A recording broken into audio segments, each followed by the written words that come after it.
Assalamualaikum warahmatullahi wabarakatuh.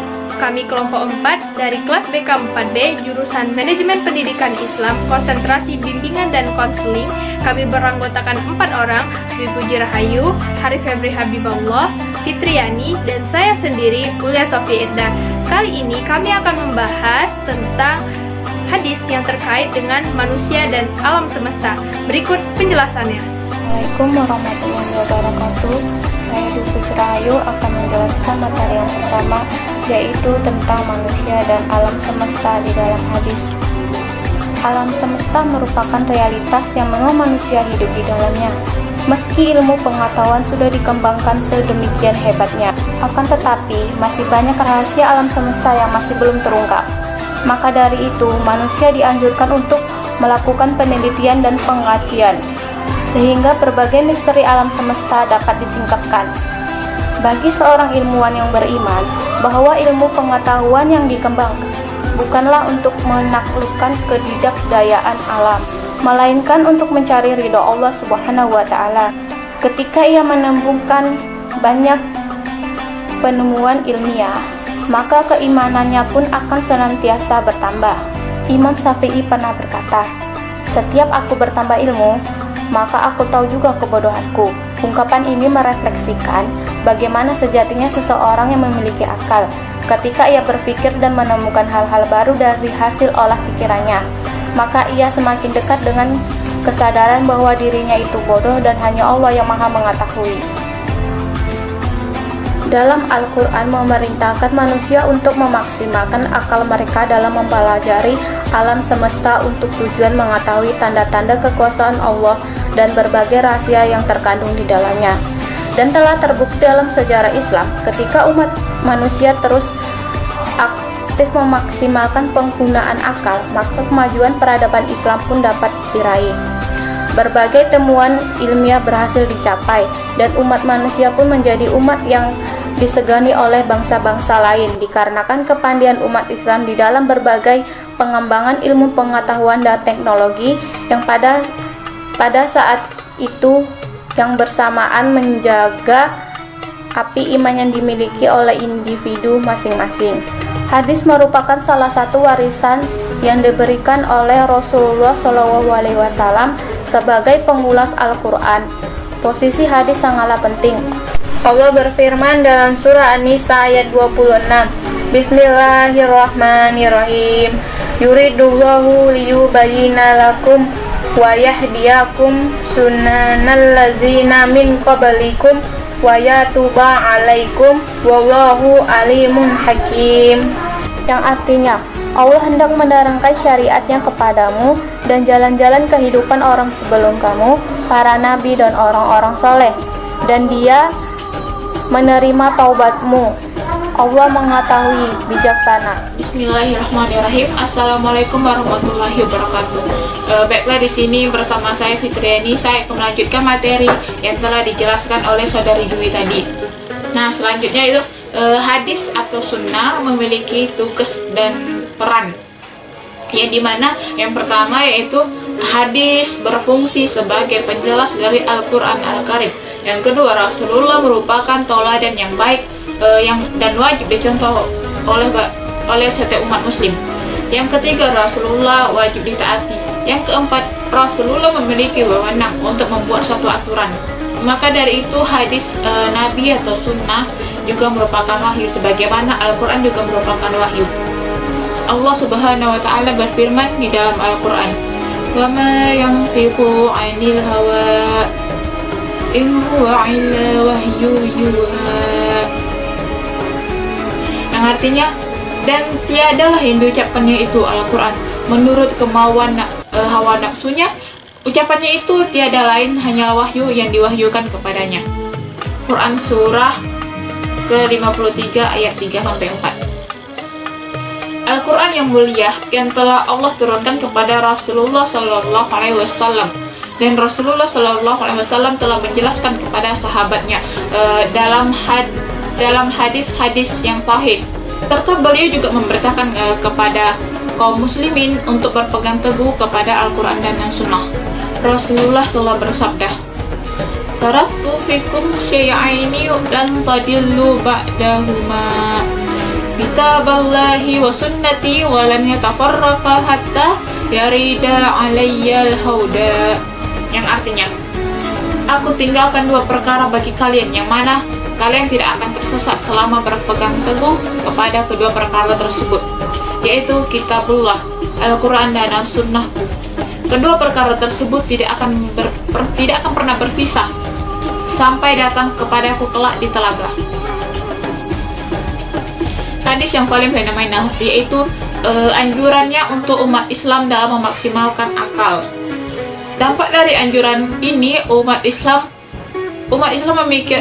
itu mulai memikirkan alam semesta serta isi-isinya, yang akibatnya ilmu pengetahuan pun berkembang sangat pesat.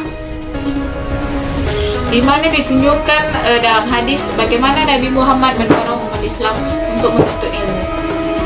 Qala Rasulullah sallallahu alaihi wasallam, "Thalabul ilmi faridatun ala kulli muslimin." Yang artinya menuntut ilmu itu wajib bagi setiap umat muslim. Hadis riwayat Al-Baihaqi. Jelaslah di sini hadis Nabi itu memiliki peran dan posisi yang sangat penting dalam menjelaskan maksud-maksud yang ada di dalam Al-Quran, apalagi mengenai alam semesta, di mana untuk mengetahui tanda-tanda kekuasaan Allah Subhanahu wa Ta'ala dan rahasia yang terkandung di dalamnya, serta umat Islam yang akan datang kemudian dapat mencontoh kiprah Nabi Muhammad SAW semasa hidupnya. Nah, lantas bagaimana hadis tersebut memandang akal? Apakah ada kriteria khusus atau rambu-rambu yang hendaknya dipegang manusia sebelum menggunakan akalnya? Baiklah, hanya itulah yang dapat saya sampaikan. Jika terdapat kesalahan mohon dimaafkan. Selanjutnya akan dijelaskan oleh pemateri ketiga oleh saudari Ulia Sofia Irdah. Di dalam hadis Nabi, banyak uraian mengenai akal manusia, khususnya bila dikaitkan dengan perkembangan ilmu pengetahuan. Berikut ini beberapa hadis Nabi yang mengulas mengenai akal serta berbagai fungsinya. Inna awwalu ma khalaqallahu al-aqla faqala lahu aqbil faqbala faqala lahu adbir fa'adbara faqala wa'azzati ma khalaqtu khalqan aqram alayya minka fabika akhudhu wa bika a'ti wa bika thawabu wa alaika al-'iqab. Sesungguhnya yang pertama-tama Allah ciptakan adalah akal. Allah berkata kepadanya, datang menghadaplah, maka ia pun datang menghadap. Allah berkata kepadanya, mundurlah ke belakang, maka ia pun mundur ke belakang. Lalu Allah berfirman, demi kemuliaanku, aku tidaklah menciptakan makhluk yang lebih mulia darimu atasku, dengan sebab mulah aku menyiksa, dengan sebab mulah aku memberi, bagi mulah pahala, dan atas mulah hukuman. Dalam hadis Rasulullah Sallallahu Alaihi Wasallam menjunjung tinggi akal sampai-sampai dikatakan bahwa seseorang dianggap tidak beragama manakala tidak memiliki akal di dalamnya. Nabi Muhammad Sallallahu Alaihi Wasallam bersabda, sebagaimana diuraikan di dalam kitab Ihya Ulumuddin, bahwa orang alim itu adalah orang kepercayaan Allah di buminya. Lebih dari itu, pada hari kiamat nanti yang memberi syafaat adalah nabi-nabi, para ulama, dan kemudian para syuhada. Nabi Muhammad SAW bersabda ketika mengutus Muaz ke Yaman, petunjuk yang diberikan Allah kepada seseorang dengan perantaraanmu lebih baik bagimu daripada dunia dan segala isinya. Umar radhiyallahu anhu berkata, barang siapa yang menceritakan sebuah hadis lalu diamalkan, maka ia akan mendapatkan pahala seperti pahala amal itu. Muaz bin Jabal berkata mengenai pengajaran dan meriwayatkannya, belajarlah ilmu, karena mempelajari ilmu karena Allah adalah kebaikan, dan menuntut ilmu adalah ibadah. Pengkajiannya seperti sebuah tasbih, penyelidikannya seperti jihad, pengajarannya adalah sedekah, dan pemberiannya kepada ahlinya adalah pendekatan diri kepada Allah Subhanahu wa Ta'ala. ilmu adalah penghibur di kala kesepian, teman di waktu menyendiri, dan petunjuk di kala senang dan susah. Ia adalah pembantu sekaligus teman yang baik serta penerang jalan kita menuju surganya Allah Subhanahu wa Ta'ala. Baiklah, saya Harif Febri Habibullah akan menjelaskan materi selanjutnya. Jika diteliti lebih jauh, posisi akal atau anjuran menggunakan akal di dalam hadis memiliki banyak ragam penjelasan. Setidaknya ada beberapa kelompok pemahaman yang terjadi. Yang pertama, hadis Nabi sangat menganjurkan kita berpikir apa saja, sampai-sampai seseorang dikatakan tidak beragama ketika tidak memiliki akal. Yang kedua, hadis lain ada yang mengatakan boleh seseorang berakal, akan tetapi harus mempertimbangkan jangan sampai akal dipakai untuk berpikir tentang zat Allah, karena akal tidak akan sanggup. Cukup bagi akal digunakan untuk berpikir tentang makhluk Allah dan ciptaannya saja. Yang ketiga, terjadi juga ikhtilaf ulama khususnya terkait dengan hadis ad-dinu huwal aqlu wa man la dina lahu la aqla lahu. Agama itu adalah akal, dan seseorang itu tiada agama baginya yang tidak ada akal baginya. Menurut Asy-Syaikh Albani, hadis ini bertentangan dengan hadis yang lainnya, bahkan hukumnya batil. Hal yang sama juga disampaikan An-Nasai di dalam kitab Al-Kunya dan Ad-Dulabi di dalam kitab Al-Kunya wa Al-Asma. Berkata An-Nasai, ini adalah hadis batil mungkar. Telah menggunakan hadis ini pula Al-Haris bin Abu Usama di dalam musnadnya dari Daud bin Al-Muhabbir sekitar 39 hadis mengenai keutamaan akal. Berkata Al-Hafiz Ibnu Hajar, semuanya maudhu' palsu.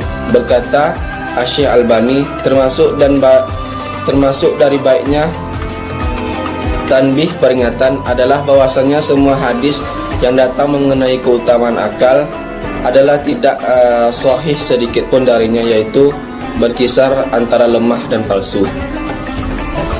Yang ketiga, bahkan terdapat hadis lain yang disampaikan Rasulullah sebagai berikut.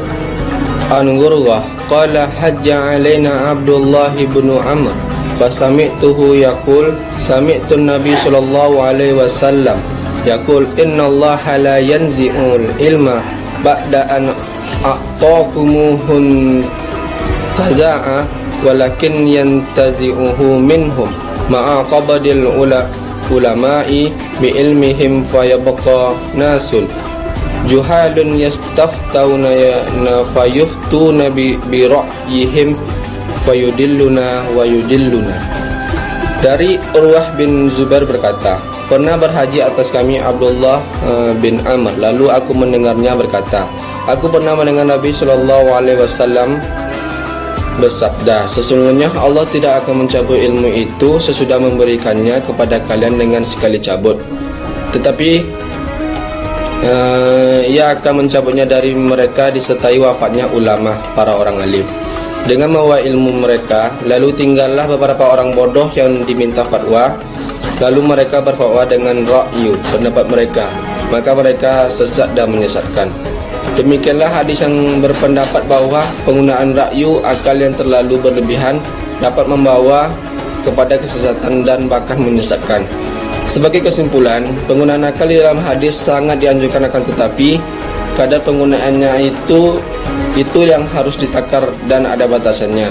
Jangan sampai lahir cara berpikir yang mutlak dan absolut yang kelak akan menghancurkan manusia itu sendiri. Memang betul dalam sejarah Islam dulu pernah lahir umat Islam yang memaksimalkan cara berpikirnya, tapi harus jadi catatan bahwa mereka senantiasa berpikir dan berzikir bersamaan guna mencari ridha Allah Subhanahu wa taala. Mungkin hazam ini. Assalamualaikum warahmatullahi wabarakatuh. Sekian penjelasan dari kelompok 4. Syukran ala husni ihtimamikum. Wassalamualaikum warahmatullahi wabarakatuh.